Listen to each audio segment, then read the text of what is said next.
this group of plotters sitting in Good Street, London, where we had a small nondescript office.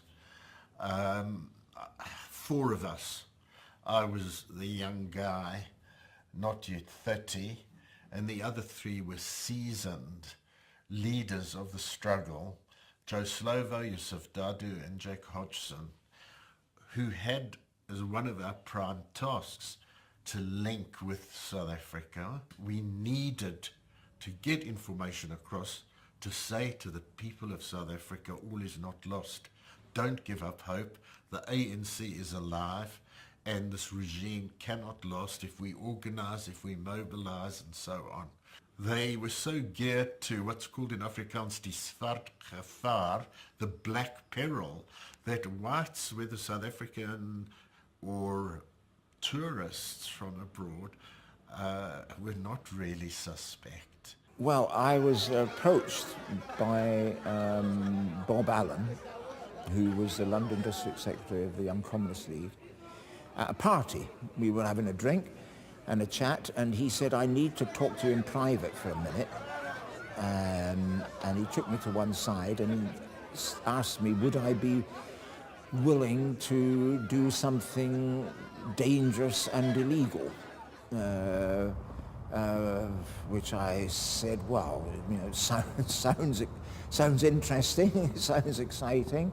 What do you have in mind? So he said, well, it would involve going to South Africa. And we were to go to a meeting.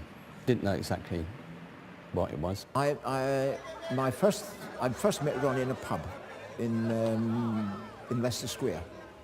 I met Bob, and he said, I'll take you to a meeting. And we met in a very crowded, busy pub.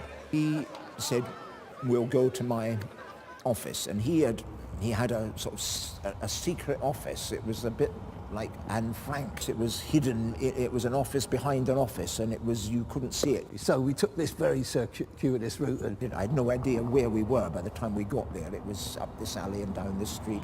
And you see, they weren't watching to remember exactly where they were going. I'm not sure exactly where it was. I'd taken out the back way, and you know, London is full of these little alleys and so on. Newman Passage off Gooch Street. And finally into a kind of courtyard and into a back office. And we arrive at, well, I think there's a small room. There's a lot of small rooms in this story. And there, Ronnie explains that we'll be taking in these false bottom suitcases. It's basically, they're that fat, but when you look in them, they're only that fat. But there's this sort of dodgy wallpaper stuff which Ronnie's wife got, and which is on the inside. And if you look at it too long, your eyes go totally weird. You think you're drunk. It was a bit sort of secret agent-ish, and it was a bit, not quite invisible ink and stuff like that, but it was on that, it was sort of on that level. I was young, and the idea of something as adventurous or as exciting as this appealed to me. I think, you know, I'd just go off. I just was really excited.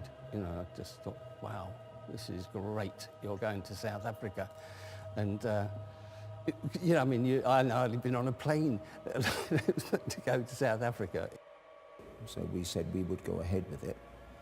And then he said, right, well, I have to explain to you, you know, what could happen to you if you get caught, because this is important. You know this as well, yeah? That you don't go into this with your eyes shut or with any illusions. If you get caught, you'll be in big trouble. You will be, you will go to prison for many, many years, and prior to going to prison, you'll have some very bad treatment because you'll be interrogated for whatever information they can get from you, and that will be very brutal and very, very nasty.